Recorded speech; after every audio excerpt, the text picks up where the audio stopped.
요한복음 14장은 모든 성경 중에 가장 사랑받은 장입니다. 우리 모두가 죽음의 골짜기에 가지고 가야 할 귀한 말씀이 요한복음 14장의 말씀인 줄 압니다.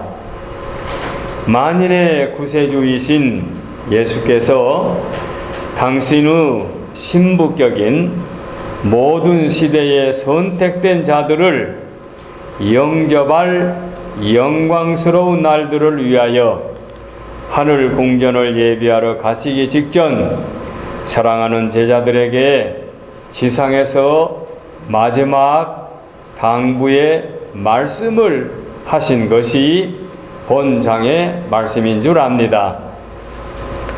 그때의 제자들도 예수님이 오래지 않아 자기들 곁을 떠날 것을 예감하고 아마 마음에 불안감을 갖고 있었을 것입니다. 그러므로 여기 보면 주께서 제자들의 마음을 통찰하시고 너희는 마음에 근심하지 말라 이렇게 위로의 말씀을 시작합니다. 꼭 필요한 말씀으로 표현하게 된 거지요. 그러면서 하나님을 믿으니 또 나를 믿으라. 그 말씀 한 구절 한 줄에 한마디 한마디에 버릴 수 없는 귀한 말씀이 이어지지요. 너희는 마음에 근심하지 말라. 하나님을 믿으니 또 나를 믿으라. 그것으로 끝납니까? 내 아버지 집에는 거할 곳이 많도다. 우리 새로 번역된 말씀에 내 아버지 집에 거할 곳이 많도다. 그렇지 않으면 너희에게 일렀으리라. 내가 너희를 위하여 거처를 예비하러 가노니. 너희를 위하여 거처를 예비하러 가노니. 옛날 개혁성경에 처소를 예비하러 가노니 말씀하지요. 내 아버지 집에 거할 곳이 많다. 너희를 위하여 처소를 예비하러 가노니. 거처를 예비하러 가노니 내가 가는 곳이 그 길을 너희가 알 것이다 말씀하고 있지요. 이렇게 말씀을 하니까 그 유명한 도마, 모든 일에는 확실한 증거를 요구했던 도마가 솔직히 물어보지요. 주여 어디로 가시는지 우리가 알지 못하거늘 어찌 그 길을 알겠습니까? 라고 도마가 질문을 하지요. 그때 주님이 분명히 말씀하시기를 예수께서 이르시되 내가 곧 길이요 진리요 생명이니 나로 말미암지 않고는 아버지께로 올 자가 없느니라 이렇게 말씀을 했습니다. 그래서 지난주에 약속한 대로 오늘은 예수님께서 길이시고 예수님께서 진리이시고 예수님께서 생명이심을 우리가 오늘 확실하게 증거해 드리겠고 여러분들은 말씀을 듣고 바로 이해해 주시기를 바랍니다. 자, 첫째 내집니다. 예수님은 길이요. 예수님이 길이라고 친히 주님께서 말씀해 주셨습니다. 이 말씀은 요한복음에만 나오는 독특한 표현이지요. 요한이 표현하는 말씀이지요. 내가 뭐뭐이다. 내가 창조주이다. 내가 스스로 있는 자다. 내가 무엇이다. 바로 이 말씀은 요한을 통한 하나님의 말씀인데 신성의 대명사입니다. 누구도 이 말씀을 따라할 수 없습니다. 스스로 할 수 없습니다. 어느 성인도 어느 유명한 인물도 어느 시대의 그 어느 나라 누구도 내가 무엇이다. 내가 생명의 떡이다. 내가 선한 목자다. 내가 부활이고 내가 생명이고 내가 진리다. 이렇게 말하는 사람이 없습니다. 오직 주님만이 유일하게 이같이 말씀하신 것입니다. 성자 예수님께서 내가 무엇이다. 이 말씀은 내가 창조주이다. 나는 스스로 있는 자다. 의 말씀이지요. 그래서 오늘은 내가 길이다. 이렇게 선포하고 계십니다. 주님이 길이라는 얘기는 무엇입니까? 주님은 길의 안내판이 아니고 길 자체라 그 말입니다. 주님을 따라가야지 안내판을 보고 인식하고 이해하는 정도가 아닙니다. 그러니까 주님이 모든 인류의 길입니다. 길. 주님을 통하지 않고는 영생을 얻을 수가 없기 때문에 주님이 길 자체라 그 말입니다. 이 세상에 태어난 모든 사람들은 가만히 앉아있든지 움직이든지 무엇을 하든지 세상의 삶을 살아가고 있지요. 그래서 누구도 태어나서 그 자리에 머물러 있는 사람 없고, 누구도 태어나서 자기 하고 싶은 대로 쉬고 싶으면 쉬고 머물러 있고 싶으면 머물러 있고, 한 살에 몇 년을 살고 두 살에 몇 년을 살 수 없습니다. 똑같은 시간에 똑같은 속도로 가고 있습니다. 그래서 최후의 종착역이 어디입니까? 죽음이지요. 그래서 인간은 태어나서 죽음이라는 길로 모두가 다 지체하지 않고 가고 있습니다. 그래서 베드로전서 2장에는 사랑하는 자들아, 나그네와 행인 같은 너희를 권하노니 라고 말씀하고 있습니다. 우리 인간을 향하여 나그네와 행인 같다. 나그네의 삶, 나그네의 삶은 여행하는 자지요. 그래서 메시아를 특별히 많이 애언한 선지자 이사야는 말하지요. 거기 대로가 있어 그 길은 거룩한 길이다. 예수님을 지칭하여 그 길은 거룩한 길이다. 모든 인생이 가야 할 길에서 가장 소중하고 가치가 있고 보람 있는 그 길, 거룩한 길, 대로, 이 길을 마땅히 인간이 가야 합니다. 그래서 그리스도는 만인의 길인 것입니다. 시편 1편에 대저 의인의 길은 여호와께서 인정하시나. 의인의 길이 무엇입니까? 그리스도 안에서의 삶은 여호와께서 인정하시나, 악인의 길, 예수님과 상관이 없는 그 길은 망하리로다고 했습니다. 여호와께서 인정하시는 길, 바로 그 길이 그리스도 안에서의 길입니다. 그래서 동양에서는 옛날부터 인생의 삶을 인생의 여로라 이렇게 많이 사용합니다. 여로라는 말씀 여러분 익숙하지요? 나그네 길이라 그 말입니다. 잠시도 쉬지 않고 여행하는 길, 그 길을 여로라고 말하지요. 여로라는 유명한 드라마도 있지 않습니까? 그야말로 드라마의 대부를 할 수 있는 훌륭한 드라마를 우리도 기억하고 있습니다. 저도 여로에 대한 조그만 추억이 있습니다. 그게 뭔가 하니, 우리 노예 안에 수백 명 되는 목사님들과 장로님들이 계신데, 장로님 한 분이 당신의 생애를 책자로 썼는데 여로라는 제목으로 책을 하나 발간했습니다. 조그만 소책자입니다. 그 책을 보면은 장로님의 생애가 잘 나와 있습니다. 근데 그 장로님이 우연이지만 제가 훗날 태어나서 소년이 되어가지고 처음 교회를 나갔던 저희 고향 교회에서 장로님의 부친께서 목사로 그 목회했던 교회가 저희 모 교회입니다. 그래 장로님이 저희 아버지 뻘 되니까 할아버지 뻘 되는 그 장로님의 선친이 목사님으로 저희 고향 교회를 심무했었지요. 그러니까 아주 일제시대 오래전의 일이겠지요.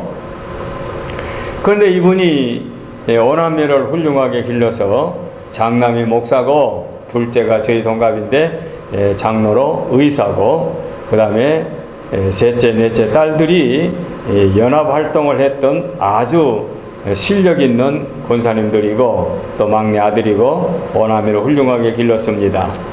이 장로님이 건강하게 오래오래 사시다가 90이 훌쩍 넘어서 세상을 떠났습니다. 노회 안의 어른이기 때문에 온 노회원들이 함께 참여했는데, 장례 발인 예배는 서울 삼성병원에서, 강남에 있는 병원에서 발인 예배를 드렸는데, 그 발인 예배는 노회장이, 그 당대의 노회장이 설교를 했고, 저는 그 장지에 가가지고 하관 예배 설교를 하게 됐습니다. 하관 예배 설교를 하게 됐는데, 저희 고향 교회 출신, 그러니까 여러 해 후에 저는 어린 소년으로 교회를 나갔지만, 그 교회가 그 당시 그 모 교회가 건물이 그대로 있었기 때문에 그 교회 사정을 잘 아는 입장에서 그 장로님이 쓰신 여로라는 책을 참고해서 설교를 준비해 갔습니다. 그리고 이제 설교를 하는데, 장로님의 생애가 어린 날 이런 교회에서 이렇게 성장하셨습니다. 그리스도 안에서 일제치하에 이러이러한 교회에서 남녀를 구분하기 위해서 가운데 기둥에 휘장을 치고 남자 좌석, 여자 좌석이 분리되어 있는 그런 그 당시 함석, 목조, 건물, 이러한 교회에서 소년으로 성장을 했고, 교회 바로 담 앞에는 초등학교가 있었는데, 그렇게 어린 날 좋은 환경에서 성장했습니다. 그리고 장로님은 이러한 환경에서 자녀들을 이렇게 길러서, 그리고 장로님의 후손들이 목사로 저와 함께 노예에서 봉직을 하고 장로님으로 봉직을 한다고 하면서 설교를 잘 진행해 나아갔습니다. 장로님의 삶은 그리스도 안에서의 삶, 예수 그리스도 안에서 믿음의 삶을 살아오면서 일생을 신앙으로 아름답게 마무리하고, 이제 장로님의 영혼은 주님과 더불어 낙원에 거하시고, 장로님의 몸은 이곳에 안장이 되지만 주님이 다시 오시는 날 건강한 몸으로, 깨끗한 몸으로, 젊은 몸으로 아름답게 부활하셔서 오늘 이 말씀을 듣는 가족과 온 교회 식구들이 다시 만날 날이 있으니 소망 가운데 믿음의 승리로운 자들이 되자라고 하면서 설교를 마쳤습니다. 이 말씀을 자녀들도 듣고 깜짝 놀랐습니다. 우리 아버지의 생애를 어쩌면 저렇게 잘 알지? 근데 그게 전혀 우연이 아니고 어쩌다 보니까 그 아버지가 어린 날 아들의 입장으로 신앙생활을 했던 그 교회를 제가 모교였기 때문에 알게 된 것이고, 그리고 당신이 쓴 여로라는 책에서 발췌해가지고 설교를 꾸몄으니까 뭐 특별한 것도 없는데, 물론 이제 고향 교회니까 좀 그건 특이하지만 저 외에 다른 뭐 노회원들이 알 수가 없겠지요. 그런데 자녀들이 깜짝 놀래고 온 교우들이 깜짝 놀래가지고 대단한 설교를 듣게 되었다. 그래서 이제 장례 학원 예배를 마치고 저는 이제 대형 장의차에 앉아 있는데, 그 교회 청년회 회장이 일부러 와가지고, 목사님, 내가 교회 청년회 회장입니다. 오늘 목사님 설교를 통해서 제가 큰 은혜를 받고 감동을 받았습니다. 참으로 훌륭한 말씀을 들었습니다. 이렇게 시작해서 장례를 마치고 얼마가 지난 다음에 그 아들 목사가 저보다 나이가 한 5, 6세 위인데 학교는 저보다 후배입니다. 2년 후배. 그 목사님이 전화해서, 어이 소 목사, 그 우리 아버지의 과거를 어떻게 그렇게 잘 알았어? 어쩌면 그렇게 설교를 해가지고 우리 가족들이 깜짝 놀랬고, 그리고 돌아와서도 소 목사 얘기를 많이 했네. 그렇게 칭찬을 제가 받은 일이 있습니다.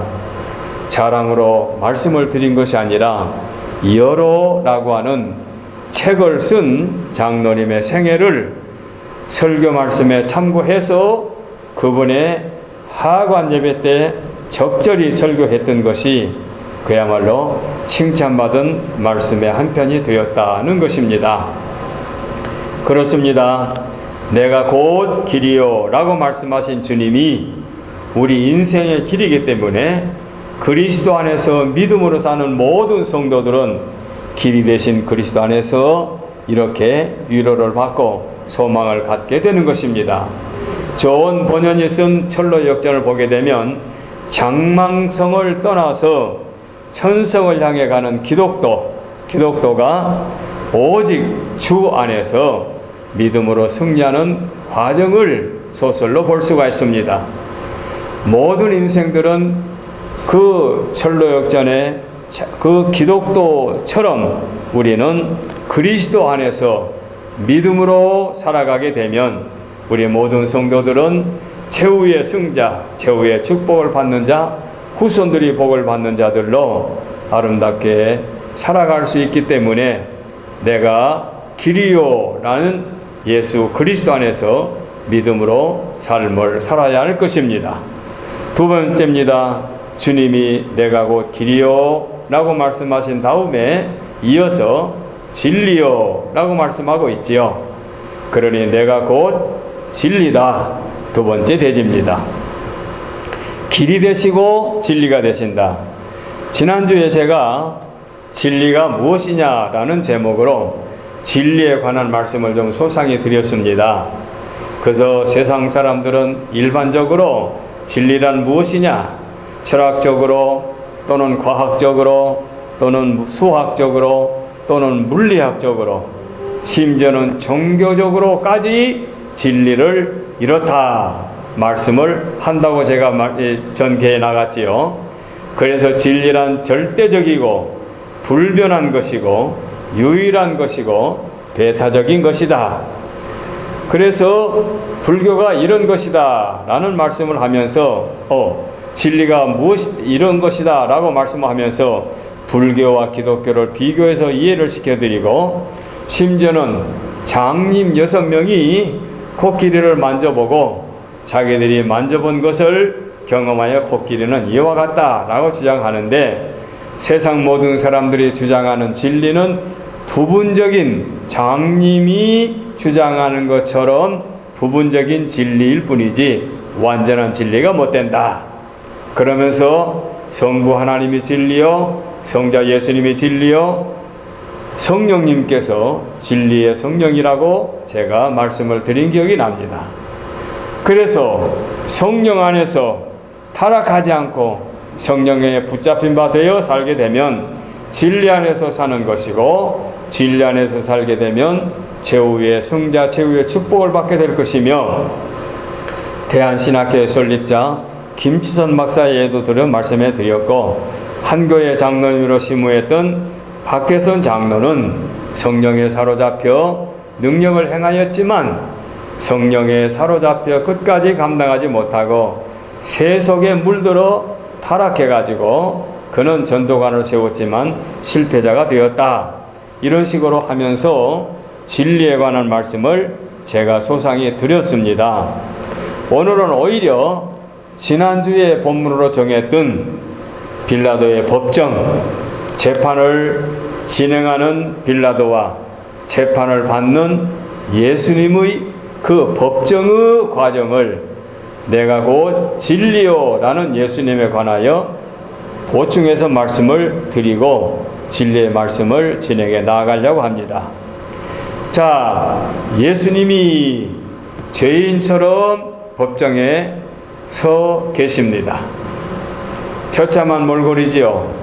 채찍에 맞고 옷이 찢어지고 머리에는 가시관을 씌우고 그야말로 고통의 극치를 당하고 있는데 앞에 있는 빌라도는 어떻습니까? 그야말로 재판관이 되어가지고 죽일 능력도 있고 살릴 능력도 있다고 하면서 감히 예수님을 지금 신문하고 있습니다. 자, 주님께서 진리이신데 진리이신 예수님을 비진리인 인간 빌라도가 재판을 하고 있습니다. 바로 요한복음 1장 17절에 율법은 모세로 말미암아 주신 것이요 은혜와 진리는 예수 그리스도로 말미암아 온 것이라고 했기 때문에 은혜와 진리 가운데 거하시는 예수님을, 즉 말씀드리면 흠이 없는 예수님을, 잘못이 없는 예수님을, 죄가 없는 예수님을 빌라도라고 하는 한 인간이 지금 재판하고 있는 것입니다. 주님이 말씀하시죠. 내가 진리에 대하여 증거하러 왔다.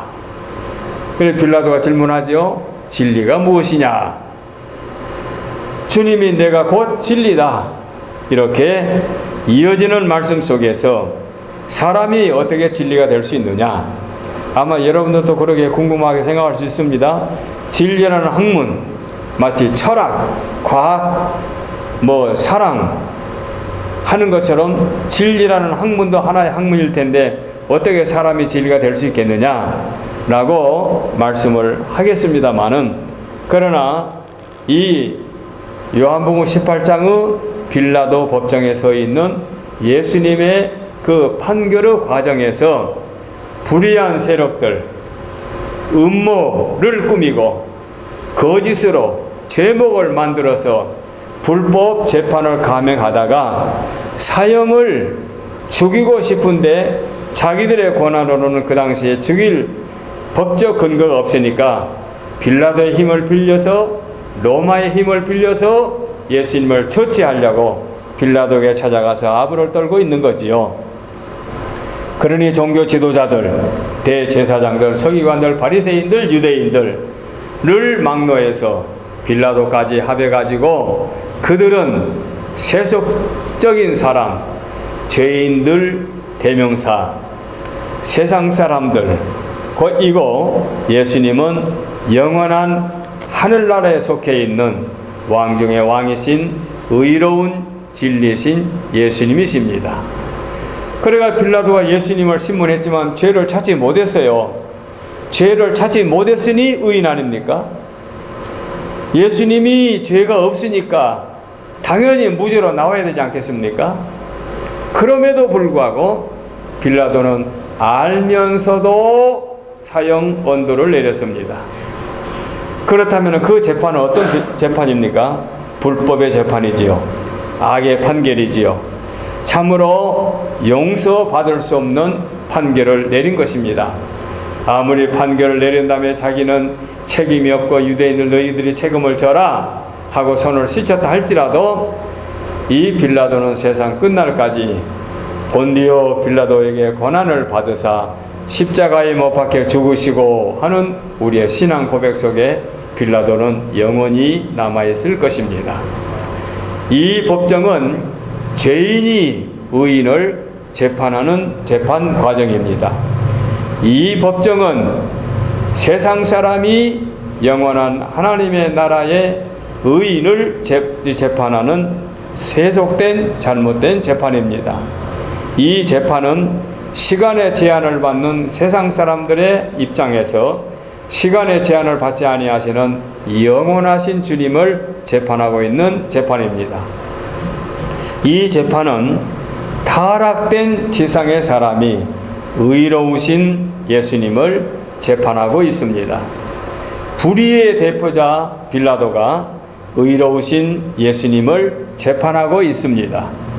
자기 출세를 위해서 수단 방법 가리지 않는 빌라도가 자기를 모든 사람의 죄값으로 속죄 제물로 내놓으신 의로우신 예수님을 재판하고 있습니다.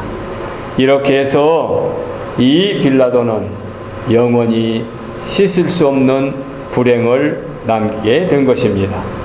그때의 헤롯과 빌라도가 서로 그 권력 다툼으로 사이가 좋지 않았었는데 예수님을 죽이는 과정에서 사이가 좋아졌습니다.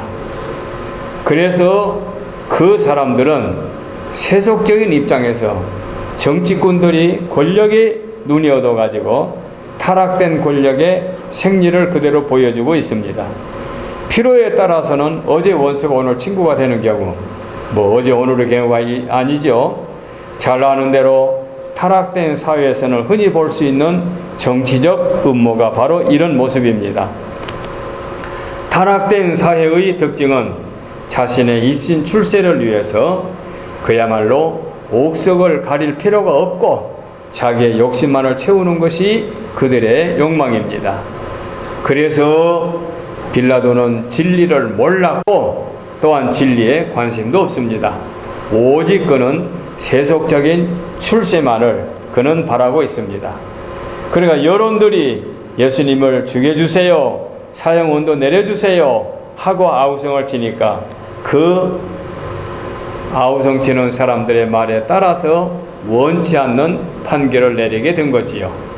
그래서 빌라도의 법정은 비진리가 진리를 판결하게 된 것입니다. 이렇게 십자가의 처형의 주모자들은 결과적으로 그들이 실패했고 악인의 행위를 보여주고 있고, 예수님은 당신의 뜻을 이루시는 죄값으로 제물로 당신을 내놓으셨습니다.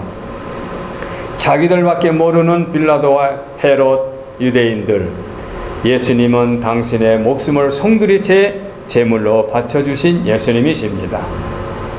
그러나 결과는 어떻습니까? 내중에 빌라도는 총독 자리에서 파직이 되어가지고 무료한 시간을 보내다가 바다에 빠져 죽었다고 합니다. 그리고 헤롯도 우리가 아는 대로 충에 벌레에 먹어, 좀이 먹어 죽게 되었지요. 결코 인생은 영원히 사는 존재가 아닌데, 영원하신 왕중의 왕이신 예수님을 그렇게 불법으로 처단하고 판결함으로 말미암아 그들의 삶은 비극으로 끝나게 된 것입니다. 그래서 한마디로 예수님은 진리이시고 예수님 상대의 모든 피조물들은 비진리다 라고 결론을 내릴 수 있습니다. 저와 여러분들은 진리 안에서 살아가고 있으니 이 시대에 선택받은 축복된 자녀들이고 후손들이고 권속들이 된 것입니다. 예수님이 진리다는 이 놀라운 진리의 말씀을 우리가 잊어서는 안 될 줄로 믿습니다. 세 번째입니다. 예수님이 처음에는 길이라고 말씀하시더니, 두 번째는 진리라고 말씀하시더니, 세 번째는 생명이라고 말씀해 주었습니다. 내가 생명이라. 요즘의 과학자들은 의학을 많이 연구해서 의술로, 과학의 힘으로 생명이 많이 연장되었지요. 사실 저희들이 어렸을 때만 해도 그 장년부들의 그 수명이 50대 못 되는 경우도 많았지요. 갓난이로 죽은 것은 무지기수였고, 그래서 그 환갑 61년이 되게 되면 환갑잔치를 하는데 참으로 자랑스러운 잔치였지요. 저도 어렸을 때에 옆집에 할아버지가 환갑잔치를 했는데 얼마 지난 다음에 괜히 하나를 들고 당신이 논에 가서 왔다 갔다 하는 걸 보고 저 할아버지 안 돌아가셨네? 그렇게 어렸을 때 생각했습니다. 환갑 지나가면 돌아가실 줄 알았습니다. 그것은 그 어른이 죽는 것을 당연하게 여긴다기보다도 환갑 나이가 그야말로 그때는 장수였다 그 말이지요. 그런데 우리가 젊었을 때 60, 70으로 그 수명 연장이 길어지더니 지금은 한국의 수명 연장이 남자가 83세라지요. 그래서 90세, 100세가 얼마나 많습니까? 이렇게 수명이 연장이 됐습니다. 이것은 과학과 의술의 발전으로 이렇게 수명이 연장된 것만은 사실입니다. 귀한 일이지요. 그런데 이 삶은 수명이 연장된 것뿐이지 죽음 자체를 해결받은 것은 아닙니다. 그 죽음이란 무엇이냐? 모든 인간이 최후의 마지막 순간에 가는 곳이 죽음이지요. 그러니 아무리 장수하고 건강하게 오래 살았다 할지라도 9988, 99세까지 팔팔하게 살다가 2, 3일 앓다가 세상 떠난다. 세상 떠나는 것 그 자체가 죽음 아닙니까? 그니 99세에 돌아가시든지 90세에 세상을 떠나든지 80세에 세상을 떠나든지 세상을 떠나는 그 마지막 죽음은 누구에게나 피할 수 없다는 얘기지요. 그런데 이것이 인간의 운명이요 인간의 삶인데 예수님께서 내가 곧 생명이다 그랬습니다. 생명이란 참으로 신비하지 않습니까? 식물이나 동물이나 인생이나 그 생명 자체가 얼마나 고귀하고 얼마나 소중합니까? 그래서 생명의 가치, 큰 빌딩이 화재가 나도 사람 몇 사람이 죽었다. 그 사람의 생명 가치가 그만큼 귀하기 때문에 빌딩은 타든지 말든지 전소되든지 반파되든지 사람이 몇 사람 희생당했다, 이런 식으로 생명을 귀하게 여기지요. 그러는데도 인간은 죽음을 피할 수 없는데 예수님이 당신인 자신이 생명이다고 말씀하고 계십니다. 놀라운 선언 아닙니까? 놀라운 선포지요. 그래서 예수님께서는 공생의 사역을 하실 때 죽은 자를 살려주시는 그 과정이 있지요. 성경에 보면은, 공관복음에도 보면은 회장장 딸 야이로를 살려주신 말씀이 마태복음 9장, 마가복음 5장, 누가복음 8장에 나옵니다. 소녀가 죽었는데 주께서 달리다금 소녀야 일어나라 해가지고 회당장의 딸을 살려주는 기사가 있지요. 그 다음에 누가복음 7장에 보게 되면 과부, 나인성에 살고 있는 과부의 아들이 세상을 떠나서 장례를 치르러 지금 그 시신을 메고 장지로 가고 있는데, 길에서 주님이 그 죽은 청년을 만난 다음에 청년아 일어나라고 말씀하니까 청년이 일어났습니다. 회당장의 딸 또는 과부의 아들, 여자를 살리시고 남자를 살리신 주님께서 요한복음 11장에 보면은 그 마르다 마리아의 오라비 나사로를 살리신 사건을 우리는 기억합니다. 그리고 주님께서 친히 마태복음 16장에 말씀하지요.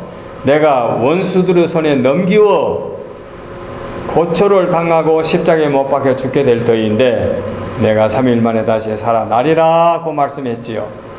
원수의 손에 넘겨져 가지고 3일 만에 죽은 다음에 3일 만에 부활하실 것이다 말씀하셨지요. 그리고 주님은 당신이 예언하신 대로 원수의 손에 잡혀 십자가에 못 박혀 죽으십니다.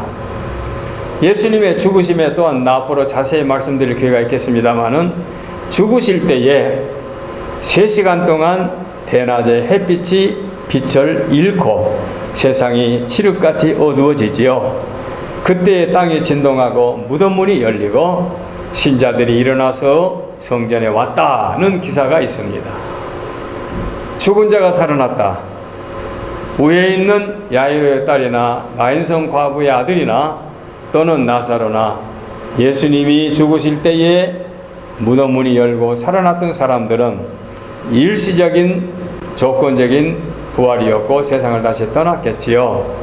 그런데 예수님은 3일 만에 부활하셨고, 예수님의 부활 성격은 예수님이 살려준 그들과는 성격은 다릅니다.